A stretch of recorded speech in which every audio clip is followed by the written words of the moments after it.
allegiance to the flag of the United States of America and to the republic for which it stands, one nation, under God, indivisible, with liberty and justice for all.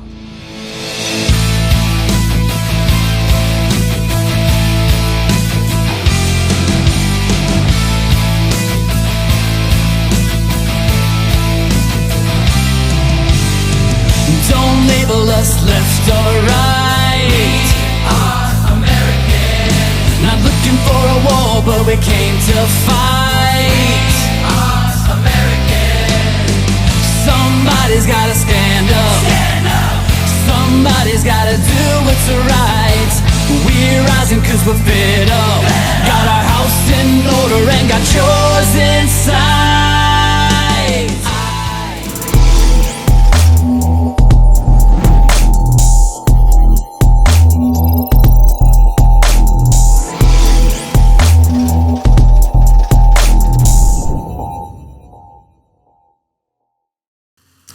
Well, I guess we've got it started here. It's Sovereign Mind, the podcast. Sovereign Mind. The minds.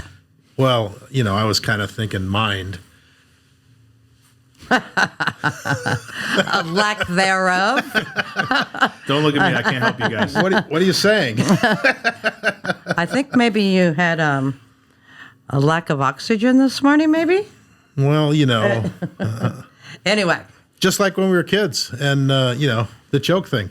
But Shall we go back to okay, when we were never kids? mind. Do we really want to go there? We have a guest. We have a guest.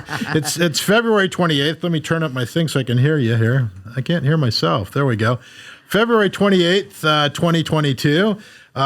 This is Sovereign Minds, the podcast, brought to you by mountaintopmedia.com. Make sure you smash and share and like, and you know we're on across all of the platforms: Apple Podcasts, Spotify, YouTube, Facebook, Rumble. Maybe on Facebook. Well, they give us little slots that they edit us on, you know, but. So we want to get the algorithms going in our favor out there, so it helps us tremendously if you smash that bell and share. And it doesn't just help us, it helps our guests get out their information that needs to get out to the public as well. And today is, I think, an extra special it is. Extra special importance to get this message out there. It's a very important thing that we're going to talk about today. But before we do, let's go ahead and play our music here, and let's get the Warriors song out because I think it's kind of appropriate today. There you go. Mm-hmm.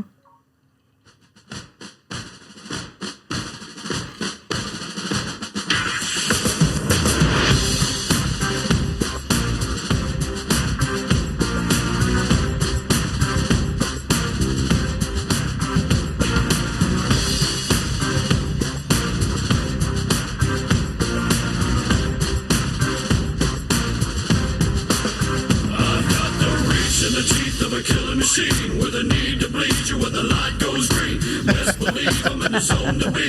From a yin to my yang, I like to it. my yang to Z. Put a grin on my chin when you come to me. Cause I'll win, I'm a one of a kind, and I'll bring death to the place you're about to be. Another river of blood running under my feet. Forged in a fire lit long ago. Stand next to me, you'll never stand alone. I'm last to leave, but the first to go. Lord, make me dead before you make me whole. I feed on the fear of the devil inside of the enemy faces in my sight. Aim with a hand, shoot with a mind, kill with a heart like Arctic ice. I am a soldier and I'm marching on. I am a soldier and I'm marching on. I am a warrior, this is my song. I am a warrior and this is my song. I'm basking the glow of the rising war, lay waste to the. Yeah, I think we got enough there. Let's just play it the whole hour. Come on, man. I've always loved that song. That's a great song. I think that was the first time I listened, I didn't realize it, but I think that might have been Lee Ermey making the calling there. You know, it's just kind of an interesting deal. But we have a special guest. I don't know why I'm not hearing in my cans here very well today. There we go. We have a special guest with us today, Will Osten is how it's pronounced? Osten. Yeah. Osten. Oh, okay. Will Osten, and he is from Ark. What is it? What do we got? Ark of Justice. Ark of Justice. Yes, it is. And there's a website there that goes with that, and I'm pulling But it you up. have to do Ark of Justice US. USA. USA, that's right. Org. Yeah. Ark of Justice USA.org. Yes. And, I was looking at your bio, and wow, like I said before we started, you got a lot of fruit salad on your chest somewhere. But, Well, first of all, before we get started, I want to thank you for your service. I appreciate that. Thank you so much. You bet. Thanks for having me, you guys. I would thank you, but, I'm like, I hated it while I was there. I don't want to be thanked. Leave me alone. Well, he must not have hated it too much or something, because with all of the things that he did. Yeah, I love my 12 years. I did. I mean, there's times where you have to embrace the suck, as we say. Yeah, that's right. That's what I'm talking about. Yep, absolutely. You know what I'm talking about. Anytime they say training, it sucks. Yep, absolutely. But some people adapt really well and some people don't. I wasn't one of those guys that adapted really well.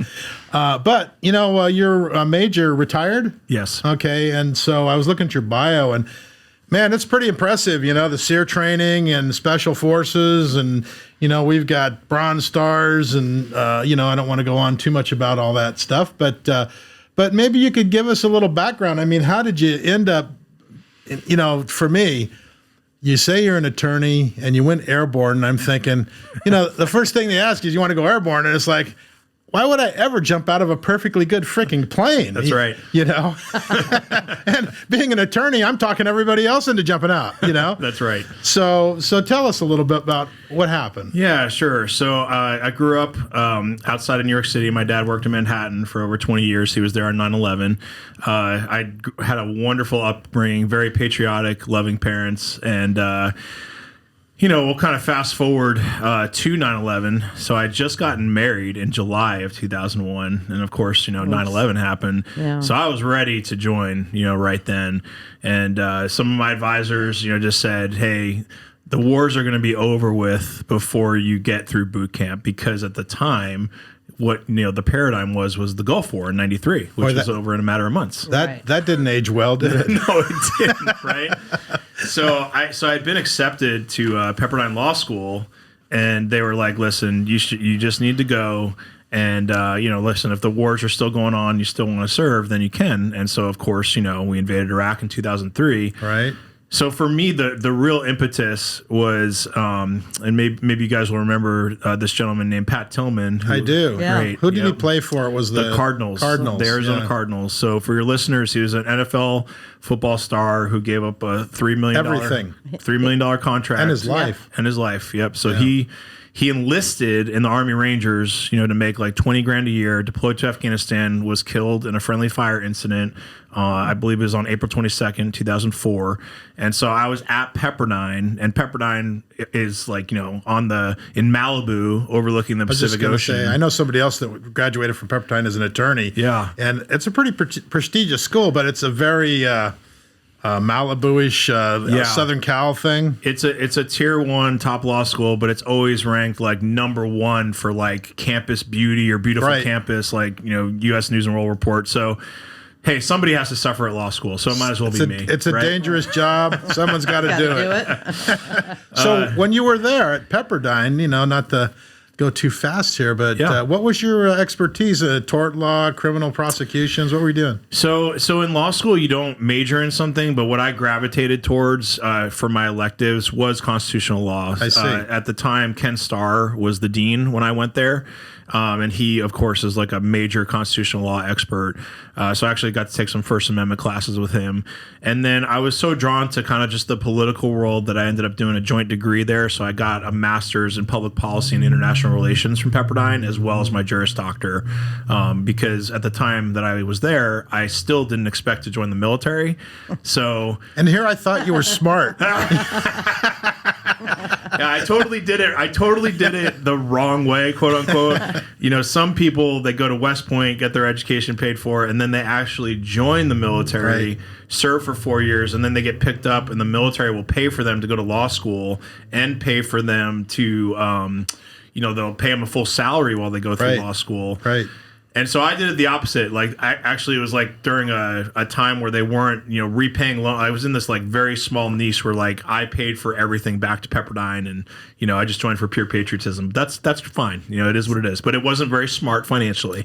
But well, sometimes being a patriot's not necessarily smart. Exactly. We don't always do the things and the steps that we're supposed to. Exactly. It's interesting, and not to drop any names, but I mean, it got my curiosity. Yeah. So I know somebody who graduated from Pepperdine and the same constitutional attorney about the same time. And I got to ask, you wouldn't happen to know Jamie Cantori, would you?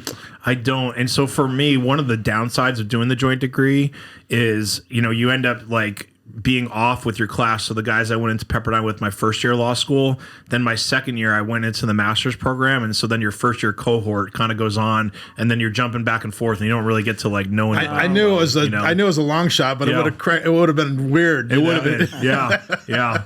No, there was like only, and this was new in Pepperdine. There's only like a few of us who did these joint degree programs. Some guys did an MBA with their law degree, and so those guys, there's like 5 or 6 of them. Those guys I've remained close with because we were kind of right on the outs. But so I was in Pepperdine when Pat Tillman was killed, and the only way that I can describe it to you guys is that I felt really convicted. I was a relatively young man, and we're in 2 theaters of war, and here's this football player giving up $3 million to serve, and I had done nothing. Right. And so I decided, I actually like started crying and, went back to, our little dorm room that my wife and I shared. And I just said, hey, I have to join the military as soon as I graduate.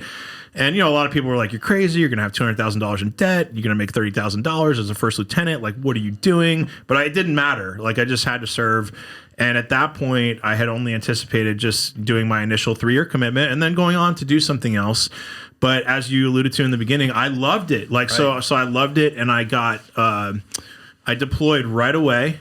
So I didn't join to get into the courtroom like most JAG attorneys. Right. It's advantageous to you because you get to practice federal litigation like almost right away. Where if you go join a big firm, maybe like 5 years until you're getting to do that. But they throw you into a federal courtroom right away. So that's part of the draw of it. But I was like, I want to get to war. Like, I want to be an operational. It's different in combat too. Everything is what I hear. It's not that I've ever been there, but it is. I've talked to a lot of combat vets. And they, it's not like the same set of rules when you're stateside. No, it's exactly right. So there's actually something called domestic operational law, and it's totally different than rules of engagement, international law of armed conflict when you're in a combat zone. So the UCMJ Military Code of Justice applies on. Stateside. UCMJ does still apply wherever the service member is. But there's a separation as a combat unit as opposed to a stateside unit? For UCMJ, it applies wherever you are, around the world. But then the separation is just policy by the commanders, or is it just because you're in a combat zone and you're not going to, play by the same rules? Yeah. So we did have, courts set up. So I deployed in Baghdad in 2008, 2009, and then Kandahar 2012, 2013. And we did have courtrooms set up there. But most of the time, when you're in combat, you don't want to be dealing with like a stressful court martial. So you do end up sending the accused back to the rear, back to stateside. But UCMJ touches everything everywhere. Okay. I see. I was wondering that it would depend on where you're deployed and what is all going on at the time, correct? How it would be handled. Right. Because if you're in the middle of combat, Yeah, it's different. It's like when I was in basic, all my sergeants were all combat vets, and they'd all been together in Vietnam, and so there was a esprit de corps, if you will, or camaraderie, camaraderie, absolutely, between those guys that you just don't see it on people who haven't been there. Yeah, and it's interesting for at least the Army. So on our fatigue uniforms. you have like two patches. So you wear your current unit patch on the left sleeve, and then on the right sleeve is where you wear what's called your combat patch. Right. And so if you don't have a combat patch in that right slide, they call you a slick sleeve, and that's a derogatory term, and it means you've never deployed. So like everybody in the Army knows, have you deployed to combat or not? And it just gives you instant credibility. So I deployed with 10th Mountain Division Light Infantry, which is an elite regular Army infantry unit. They're legendary. So I was just going to say the 10th Mount. How did you end up in the 10th Mountain So Division? I asked. So as soon as when you become a JAG, you have to pass, a bar exam in a licensed state, because you do have to be a real attorney, not just like stay at the Holiday Inn Express last night, right? So, so you have to pass an ABA accredited law school, pass a bar, and then you go to JAG military training on the University of Virginia's law school campus for like basically a semester, and you learn military law. And that's when then the assignment process comes up. So while I was there, they said if you get up like early at 4 a.m. and try out for airborne or air assault school, you'll get a chance to go to one of these schools. So that's how I ended up. I was 29 years old. I was older, but I'm a very competitive person, and I'm like, if I'm doing this, I want to be all in, and I want to be part of the best. So I secured a slot to airborne training, passed airborne. And then they were like, well, nobody wants to go to upstate New York, Fort Drum, because it's like 30 below zero up there. It's freezing. And that's where the 10th Mountain Division is. And by the way, after you get up there, they're going to deploy in 4 weeks to Baghdad. And I was like, that's where I want to go. Wow. So my wife and I, went up there. So I'm now getting that not only I'm not sure how smart you are, but you're also a little crazy. I am a little crazy. I am. What did your wife think when you came home and told her, hey, this is what I'm going to do? I'll tell you, man. I just married so far above myself. I mean, Jennifer, so we've been married for over 21 years now. Nice. And there's only two of my crazy ideas she's ever said no to. I wanted to buy a motorcycle, and I would probably kill myself, so she said no to that. And then after airborne school, I tried to get into something called Halo, which is like high altitude, low opening. So I know what you're talking about. Extremely dangerous. Yeah. And she's like, you're a JAG attorney. You do not need to be going to Halo school. So I was like, all right. But everything else, she's been like, wow, okay. That's so she's cool. co-partner, co-adventurer with me. And she is... we can maybe talk about this a little bit more later, but she is an Elizabeth Dole Fellow, caregiver fellow. So she was selected. She's actually a much bigger deal than I am. She was selected by Senator Elizabeth Dole to represent the entire state of South Carolina for her foundation. Wow, very nice. Very dynamic. Yeah. So she's been on board with me. She was an amazing Army wife for 12 years. And so when I was, in Baghdad for 12 months, we have like pictures of the temperature gauge in Baghdad. It's like 120 when I'm standing outside. And then it's like back at Fort Drum and it's like negative 15. So I was just going to say, you're going from the icebox Yeah. to the oven, you know? I mean, Yeah. You could move to Reading, you'd fit right in here. I actually have been loving it out here. The air and just the view of Mount Shasta. It's just been beautiful. But so I served as an operational international law attorney for 10th Mountain. I did really well. And what that means is, so I'm in what's called the Division Operations Center. So you have like all these big plasma TV screens, and you have live feeds from Predator drones. So while troops are in contact, we get a live feed. And then the what's called the CHOPS, the Chief of Operations, infantry guys looking at me, and I'm listening to everything going on with the ground force commander. And then he's saying, okay, Judge, what can we do? Which means, like, what kind of munitions can we use? Run a collateral damage estimate in your head. Can I call in a British Hellfire? So you have to know the rules of engagement. You have to know it like the back of your hand, because you don't have time to like, oh, let me check, sir. Let me look it up. Everything is real time, and every second in combat counts. Wow. And so I did do some time in the courtroom. I was what's called a trial counsel or prosecutor, and I was average, maybe below average. That wasn't my thing, but I was a damn good operational international law attorney. And so after my time, so even like the 2-star general at 10th Mountain would like take me out, outside the wire with him sometimes. And, he's the one that actually wrote me a letter of recommendation to get into Pathfinder school, which ended up, that's like an elite special ops school. From Pathfinder to SEER? And then so Pathfinder to a special Green Beret Special Forces unit to be their JAG. And that's when I went to SEER school. So that's survival, evasion, resistance, and escape. But I want to step back just a little bit. Yeah. It really tells me the level of communication on the battlefield, because if you got your attorney clearing what you're going to do while you're on the battlefield in combat, I mean, that speaks to a whole new level of warfare. It does. And I'll be honest with you, I don't even know if it's a good idea, even though that was my job, you know? I mean, I'm just going to be honest. Yeah, I'm skeptical because, I mean, good grief. Yeah. With that, I mean, when you're out there, I mean, you got to be tentative. That's exactly right. And so there is a lot of controversy around this. You know, where it sprung up from was the My Lai massacre in Vietnam with William Calley. So Right. Yeah. he was Lieutenant, the second. yes. He was the second lieutenant Yeah. who massacred a bunch of civilians. Yes. And so after that, you know, the military was like, we can never have something like this happening again. And so they inserted JAGs, you know, into the combat role to be an extra level of conscience. And so it can, if you don't have a good, now ultimately it's not my call. It's the commander's call. Right. I'm an advisor. So like they can say, go pound sand, JAG, and rightly so, because the commander's responsible for everything that happens on the battlefield. But if you have a good JAG, and that's why I wanted to do all these things, airborne school and SEER school, because I wanted to like know their world as much as I could so that I could be the best possible combat JAG I could. Because what's it all about? It's all about killing as many of the enemy we can lawfully right. and protecting the guys. Guys. So like, you know, combat's it's just got to be crazy to begin with. It's nuts. I mean, it is. Yeah. It's got to be nuts because you're out there, you're fighting, you know, literally for your life against people who are trying to take your life, and now you're supposed to be tentative and careful about how you do that. Yeah, well, I would say when I was a JAG, they weren't, when I was the JAG for 10th Mountain and also for I served with Navy SEAL Team 5 and then Green Berets from 1st Battalion 7th Group Special Forces at a Special Ops Task Force in Kandahar, and they were never tentative with me as their JAG, because when I would give my ROE briefs, rules of engagement briefs to them, I would say It was clear. Nothing in the ROE or the International Law of Armed Conflict hinders your right at self-defense. Okay. Nothing. Right.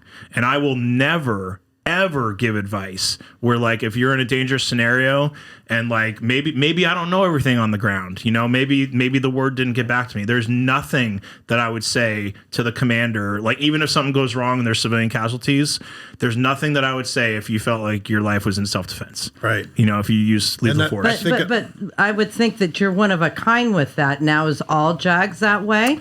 Do you think? Not all that JAGs, they but would, I would think most JAGs are, from my experience. But Are they? But not all JAGs are cut out to be with elite what they units. are. Like, yeah. And so some JAGs, you know, should just remain in the courtroom. Some JAGs should just do administrative law.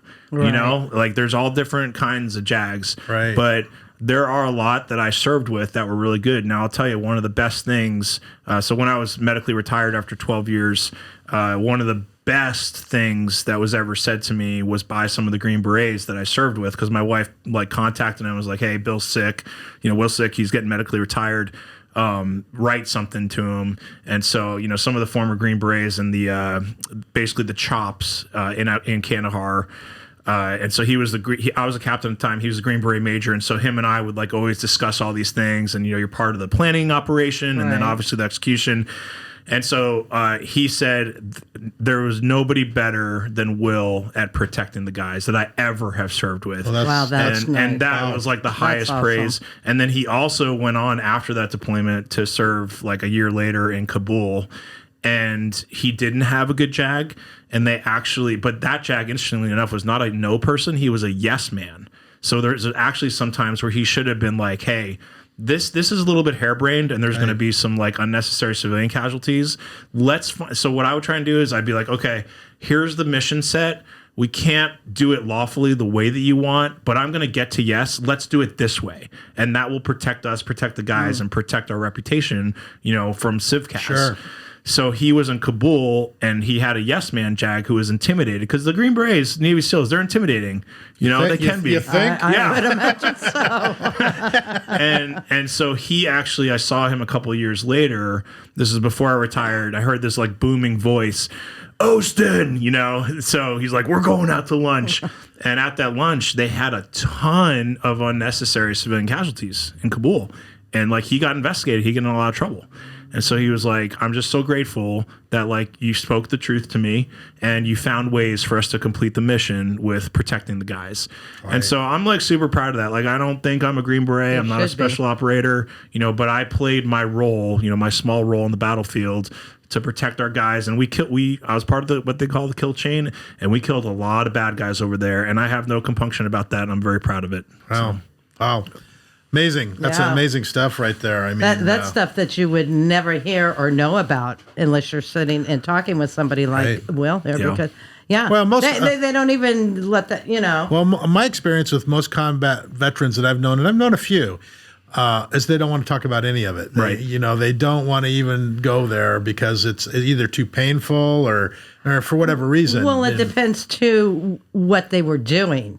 Because I've talked to quite a few too, and some are just Well, if they're a real high level, they don't want to talk about it at all. Her husband's brother was a LERP in Vietnam, and he's a pretty interesting guy. Yeah, long range reconnaissance. Yeah, those guys are awesome. Yeah, I mean he's a little tiny man, and you would never know he's done anything like that. Yeah. But he does not like to talk about it at all. Yeah, yeah. Well, I mean, for me. I understand that because I want to be clear here. So I went outside the wire several times, and in the nature of warfare today, there are no front lines. So anytime you're outside the wire, there could be like a roadside bomb or an explosively formed projectile that takes your life. You're on, there's just a lot of danger. But I'm also not at the level, where I am a Navy SEAL kicking down the door. Like I never did that as part of my service. So guys who, I was around death and dismemberment. I saw it. And those are things I actually don't like to talk about because that does start to make me tear up. And it's actually the smells of war that you remember the most. So like if you're around, so I saw like a car accident like 5 or 6 years ago, and went to help the girl, and you could smell like the burning flesh, and that like brought everything back. It was interesting. It wasn't the sights, it was the smell. But these guys who are doing the door-to-door stuff and like the really hard work, which is like a very minuscule percentage of the Army, the infantry guys. Well, they're unbelievable. They always say out of 100 guys, there's maybe 10 real fighters and one warrior. Yeah. And I mean, I have so much respect for like the infantry guys, the Marines and Army infantry guys, and of course our special operations warriors who. I mean, when I was with SEAL Team 5 and I would, go meet with the commander and they would come back from a capture kill mission and they would tell me about it, I was just like, you guys are unbelievable. Right. I mean, unbelievable. So I'm not that. I want to make that clear, out of humility. But I was still in danger downrange. But you were working with those guys. I was working with them, so it was a great honor. But I always like to make that delineation whenever we get into this much detail. Some of those guys are rough, hard men. They are. And that's what you need to protect your country sometimes. I mean, I think it's a necessity. We've got the Army and the military right now. If you take your eyes off what's important in the military as opposed to gender studies or whatever, if you don't concentrate on the real deal in the service, you end up with a army that's not going to do the job well. I totally agree. But at the same time, it takes the whole team. It does. Like what you were doing behind the scenes, so to speak, with the guys that are actually, engaged in the fight. Yep. So let's talk. And the protection. I mean, that's very important. So let's talk about SEER training. Yeah. Let's talk about it. Talk about triggering bad memories. So I have images of crawling through mud and eating poison ivy. Yeah, so whenever so I know I'm not that far off, right? Yeah, you're not, man. So whenever I talk SEER, I always have to be careful because they make us like sign this like non-disclosure agreement, about training methods. But there's a lot of stuff out public source, so that's what I talk about. So for those who don't know, so SEER stands for SERE: Survive, Evade, Resist, Escape, and there's different there's different services that do different levels of SEER school.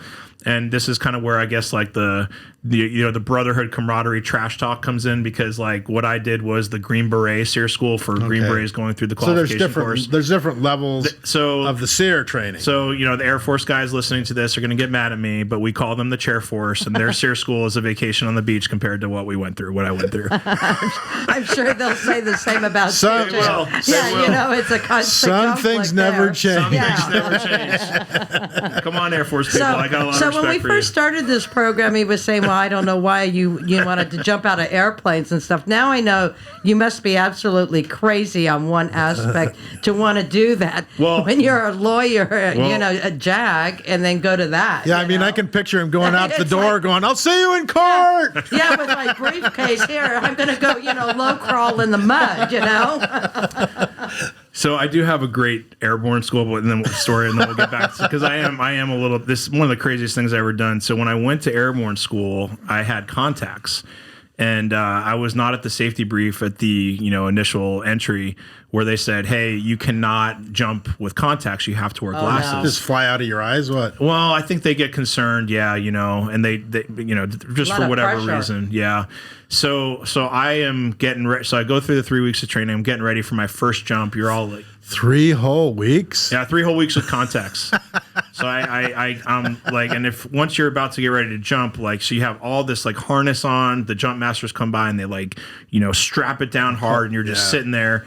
And so then the sergeant major starts, and there's like literally hundreds of us paratroopers in training in this huge bay sitting on. What fort was this at? This was Fort Benning. It's Fort Benning. Home of the That's- airborne. That's what I figured, yeah. So sergeant major comes through.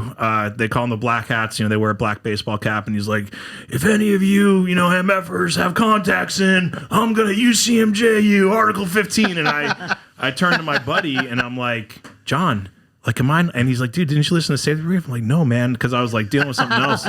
And I was like, "Oh my!" So I had to, and I'm blind as a bat, without glasses, and so I had a decision to make. Like, do I take out my contacts?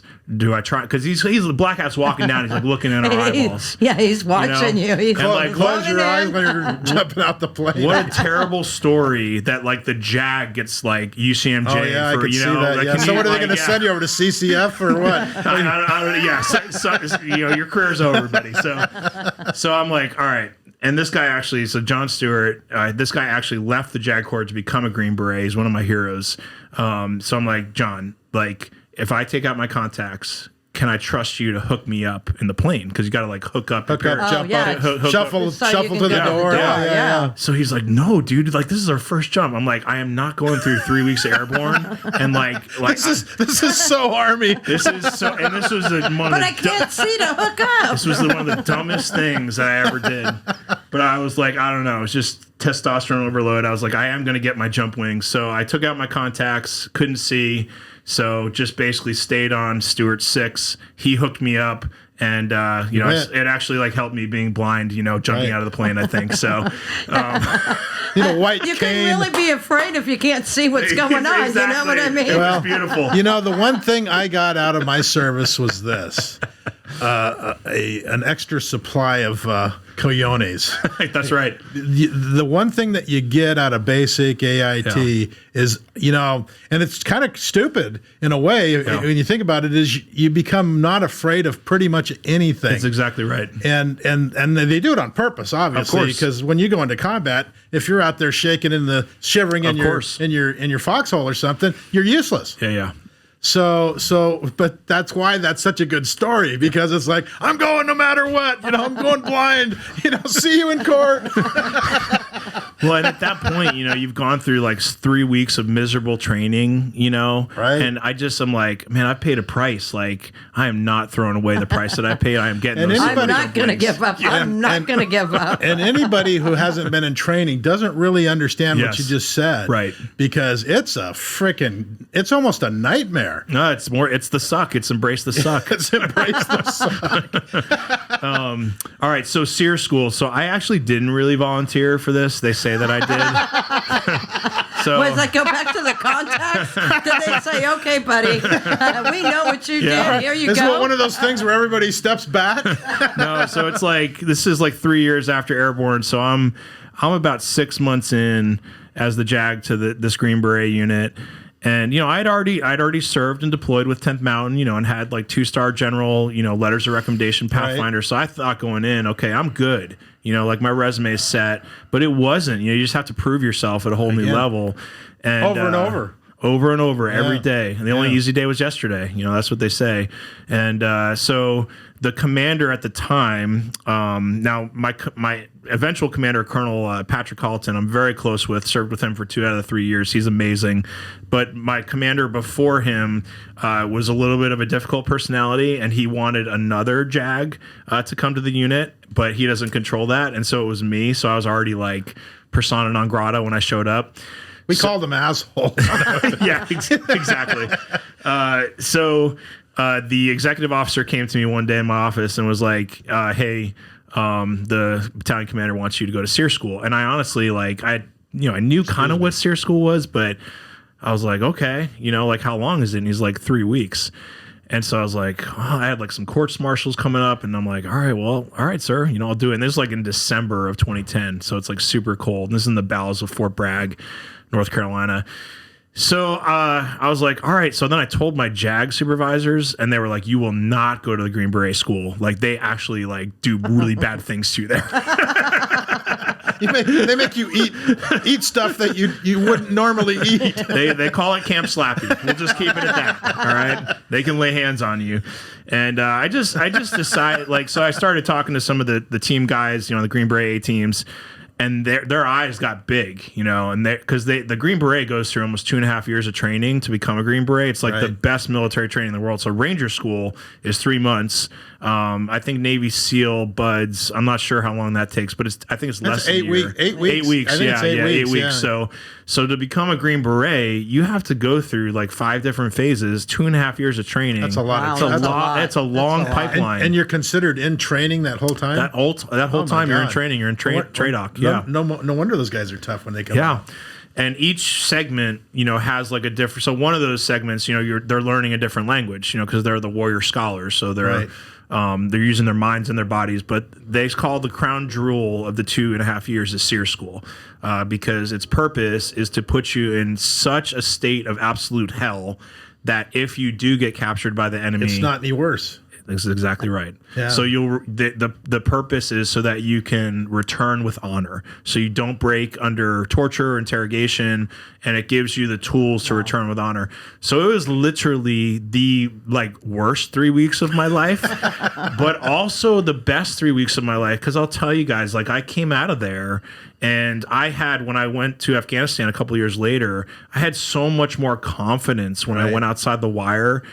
So when I was in Iraq, I'd been in the Army for less than a year, and I'm very green, no ROTC, no West Point, just direct commission officer out of Pepperdine, a very nice Malibu-esque, soft living. He's a surfer guy. Yeah, and I like to surf, so the surfers in Baghdad, and I can remember being outside the wire there and going towards Sadr City, which was, there was some dangerous stuff, and getting stuck in a Rhino vehicle and just thinking oh my God, please help me. I do not want to, make a mistake with my weapon or shoot an innocent civilian. So when you say Rhino vehicle, what are you talking about? Humvee? Yeah, no. So it's a great question. So a Rhino vehicle, they took basically I think a school bus, and then they up armor it. So it's like an up armored school bus. So it's actually the worst vehicle that you can be riding in, because in this instance, so it's like a Winnebago conversion. It's terrible. Yes. So it's not very mobile. So in this instance, we had some possible hostile actors coming towards us as we're going towards Sadr City. So the driver tries to get over a median. Well, because it's a stinking school bus, it gets stuck on the median. So so that was one of the scariest moments. You bail, right? So at that point, we had about a squad get out and dislodge it, and then we had our interpreter get out too and calm down the people, and we got on our way with that incident. But I just remember being so afraid. Now you fast forward to Afghanistan post-SEER school training, and then I'm playing songs at the beginning of this thing, and I'll let the bodies hit the floor I'm freaking Rambo. I'm ready. No, I'm not Rambo. but you go through such hell and suffering, and you acquit yourself well, and then so it imbues you with confidence. It doesn't. I Yeah, know. absolutely. It Yeah. internalizes that no fear. It does. And Yeah. the great thing about that too is that because I was in the pipeline with other Green Berets in training, so we matriculated together, to Afghanistan. And so then I forget how many A teams we had out there. But let's just say I think maybe we had like 12 A teams spread around southern Afghanistan.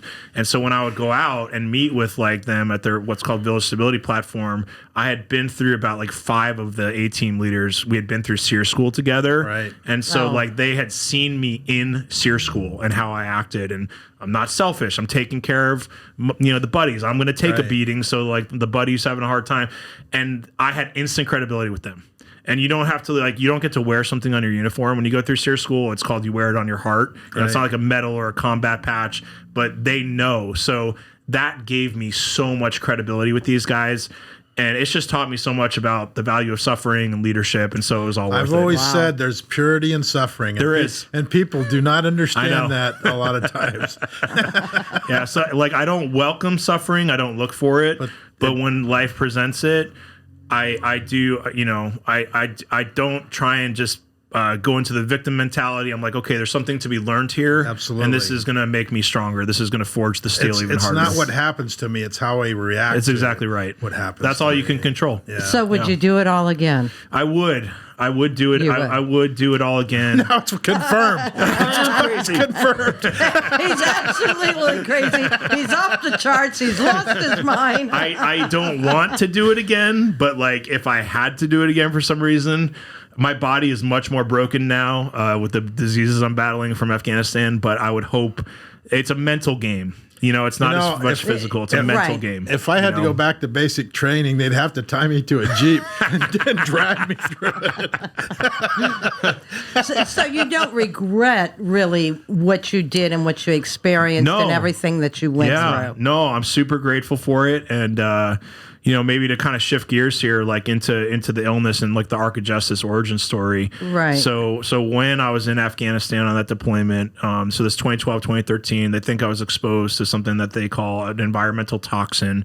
So Like an Agent Orange type thing? Or? exactly. Yeah. So, they're the military at the time, terrible mistake. So them and Halliburton were burning. Gee, that's a good combination, huh? Right. Son of a bitch. They were burning trash and feces in burn pits. Well, that was releasing carcinogenic and toxic air. Were they putting chemicals on it or something to do it? I think like all kinds of stuff was going Yeah. on. I'm not sure about that, but like the stuff. That'd be my guess. I mean, that's what those guys do, They might have been doing that for like accelerants to burn, Right. but even without that, and there's a book out about this. I think it's called The Burn Pits or something like that. I wish I could pull it off the top of my head, but it's all coming out now. It's actually there's a separate organization called a nonprofit called Burn Pits 360. They've been working for 10 years, guys, to pass burn pits legislation. Because what happens is the VA will not give people with all these mysterious illnesses like I have a presumption in favor of us Right. that it comes from there. You'd think it'd be the other way around. You would think it would be the but other they way don't. around. They- Totally. So this is actually like I think one of the it's like this generation's Agent Orange. It's a huge problem. So anyways, we don't know. We can't tie for exactly did it come from the burn pits? Did it come from bad goat stew I ate? Is there something in the air or in the dust in Afghanistan itself? Because I was diagnosed with a very rare in the West rheumatological blood-based illness called Behçet's disease, which is indigenous to the East. So the world's like greatest like Behçet's medical center is in the country of Turkey. Oh, so wow. like Middle Eastern men along the old Silk Road get Behçet's a lot. It could be anything. It could be totally anything, so we don't know. But it went undiagnosed for years, and in typical like crazy army training, like I had all these like bad things happening to my body, but I just sucked it up, buttercup, and drive on. Right. And I'm like, I'm not going to go to the doctor. Like, I still have trouble going to the doctor. so I want to ask a question. Yeah, Let's brother. shift gears before we get back to Yeah. the charity and the warriors. yeah. In when you were in country there, how was the interaction between the army that you were people? that you were working with? I mean, when you're in Afghanistan, you're working with the Afghan army Right. against the Taliban Right. or whoever. what was it like working with those guys? Were they straight up, stand-up guys, or was there a lot of issues? Because I know somebody else that was in combat over there, and I've talked to them, and there was a lot of weird shit going on with the officers and the and if you will enlisted men over there. I'm not sure what the absolutely how they do it, but yeah. So the Afghan culture over there, it's like rife with corruption. Obviously we have corruption as a problem, like in the U.S., but like it's a way of life over there. So like writ large with like regular Army and Marine Corps units, I can see that being the case. However, with like the Special Ops Task Force, like their job, the Green Berets' job, is to train not just the Afghan National Army, but their equivalent of their special forces. Right.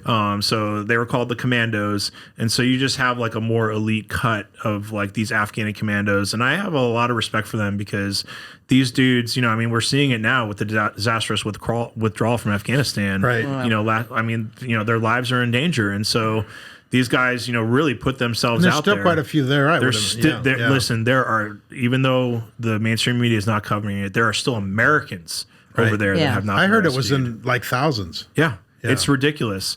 So, and I'm spacing it off the top of my head. I wish I could remember the guy's name, but there is another nonprofit organization. He does something called Mighty Oaks. But he's a former Marine Corps special operator, 8 tours, and he started a nonprofit after the Afghan withdrawal, and they actually went over there with a bunch of Spec Op veterans, and they rescued hundreds of Afghan kids and American citizens and our allies. So because our government left them behind.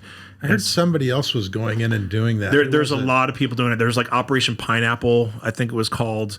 And there's like a couple other guys, but you have all these veterans going to save those guys. They were just bypassing the regular chains of they're just not using the U.S. government at all. They're like negotiating with like other like government entities in the surrounding countries, and they're taking huge risks, and they're going in there. Well, that's a sad note of commentary on our present administration. It's terrible. Yeah. And listen, like I didn't vote for him. I do pray for him as a man of faith. I pray for President Biden that he would make wise decisions.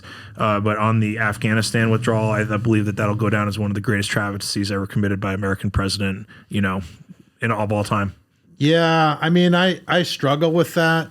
Praying for him or your enemies. I struggle. Sure. I do struggle. It's not easy to do. No. I pray other things to happen to them. But anyway, I digress. We should probably let's move on. Let's move on to your organization and why you started it and what you got going on with this bill that you're introducing or trying to get passed. Thank you. Yeah, so when I came back from Afghanistan and I was diagnosed with this very serious illness, I was supposed to get up to 1 year to fight to get healthy. And this new bureaucratic organization called Defense Health Agency was created by Congress, came online in January 1st of 2018. I was diagnosed with Behçet's disease on January 2nd of 2018. So I was improperly enrolled into the medical separation process prematurely, so I didn't get the year. And then when I went to talk to the Defense Health Agency bureaucrat, she had made a math mistake and thought that I had been in for 3 years. And I said, "Oh, no, ma'am, I just got diagnosed." So was it retroactive is what you're saying? No, yeah, well, it's not supposed to be. But like she just made literally a simple math mistake by misreading a note in my medical file. So I pointed it out to her. She's like, "Oh, you're right. You shouldn't be in." And I'm like, "Great, then disenroll me." And she said, "I'm not going to do that." And I'm a very loquacious person. I don't have a problem with words, but I got quiet and I'm like, "What? Why not, ma'am?" And she goes, "Because I say so, you're just a number to me." That's exactly what she said. And so, oh my goodness. So that made me realize, okay, the pendulum has swung 180 degrees the other way, because since 9/11, we've had less than 0.5% of our citizenry fighting our nation's wars. And then in 2018, with Defense Health Agency, they were like, "You know what? We don't care about keeping like all the same troops in. We want to kick out as many people as possible." It's like going back to President Obama, sequestration, like a whole thing.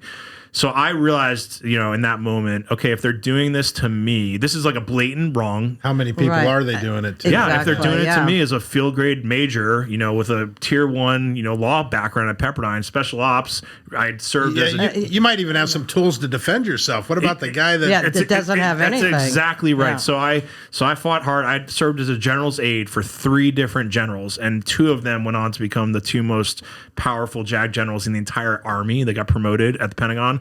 I met with the number 2 guy, They were like, we're so sorry that this is happening to you. This isn't right. But they were powerless. Like the number 2 JAG general in the Army was powerless because Defense Health Agency had a direct line of reporting to the SecDef. So even the Secretary of the Army could not help me anymore.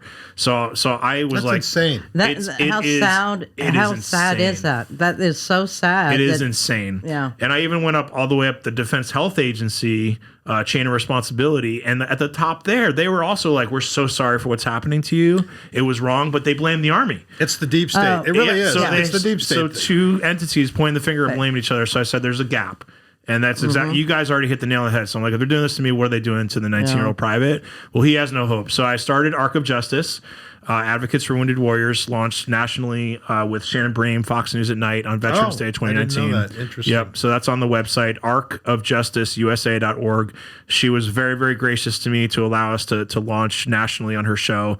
And she's been a friend since then. I've been on her podcast twice, Living the Bream, since then to provide updates. See, I didn't realize that she was one of the good guys. I'm a little torn on Fox, because for obvious reasons. So. I will tell you, there in my book, there is nobody greater than Shannon Bream. Like, and she also has like other veterans organizations. Like, she really has a heart for the veterans and military community. So I have 2 prongs for Arc of Justice. I represent individual clients all on a pro bono basis. I'll never charge a wounded warrior a dime. So I've represented 52 since Vets Day 2019. Had some good news stories come out of that. But then that's like throwing one starfish back into the ocean at a time. Right. So I figured you need to grow this is what you need to do. Well, I'm hoping to pass this Wounded Warrior Bill of Rights because if that is passed, then the military will now regain authority over its wounded warriors and will also build an additional due process protection. So what happened to me and my 52 clients never happens again. So if that happens, then my analogy is it's a tidal wave of justice, that'll sweep all the starfish back into the ocean. I mean, you got some administrative official controlling this whole thing right now. It's madness. So the military commanders have the power and authority, as we talked about earlier, to send troops into harm's way, to lose, life, limb, eyesight. And then it's crazy that like once they become a wounded warrior, that military commander is stripped of all authority to care for them. It's madness. Yeah. And the thing is, this is not rocket science. If it was, it wouldn't be me leading the charge. Right. It's a simple problem. It's a simple fix. And I'm stupid enough and stubborn enough to just continue until this thing's passed because people are like, there's no way it can pass. Getting this passed, that would help lessen the gap with the guys and gals that are coming back now to get the help. So maybe the suicide rate wouldn't be so high. That's exactly a great point. So I call this preventative medicine. Thank you for asking that question. So it's not going to solve the veterans homelessness problem or the 22 per day suicide epidemic, but it is going to make sure it doesn't grow. Because then they're getting treatment while they're on active duty, transitioning out. They become like more healthy transition veterans, mentally, emotionally, physically. So then they're launched into like the next phase of life at a better viewpoint. Yeah, because they're not getting that now. That's part of the problem. It's a huge 99% of them are not getting that transition help. Yeah. It's a huge problem, and nobody knows about it. Like the DHA has kind of kept it quiet. A lot of people do everybody on the inside knows. I actually have a memo from all the service secretaries from the Army to the Space Force to the Secretary of Defense saying Defense Health Agency is an absolute nightmare. Like we need to do away with it. So they agree, but I share this on a lot of podcasts.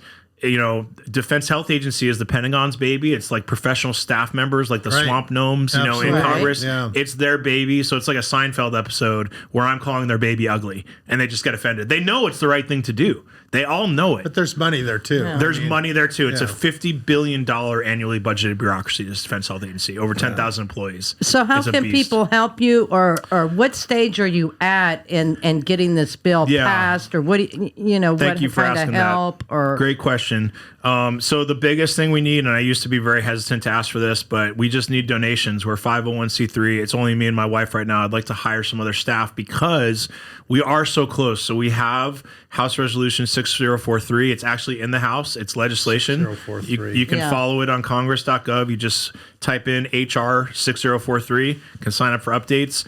So we actually have all the legislation, but we need to do like a public shame campaign to make sure that like everybody on the Hill and the Pentagon doesn't fight this, because that's how it happens. You get to the 1 yard line, and then there's like a whisper campaign, Right. you know, and then they don't pass it. So Well, we need to clean the freaking house out anyway. You know, by November, I'm hoping, because the swamp has just gotten to the point of stupidity at this point. And this is something that should be a bipartisan issue. You'd like think.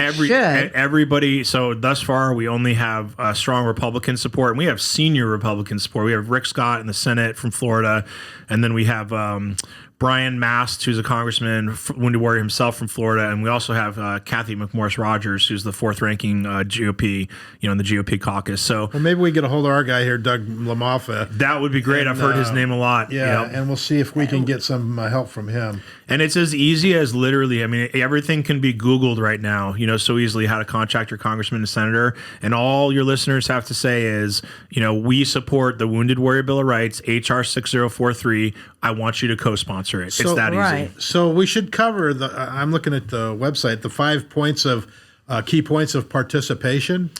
Yep. So, sign the petition, I guess, is number one if we're going to do that. So we want people to go to, at arcofjusticeusa.org.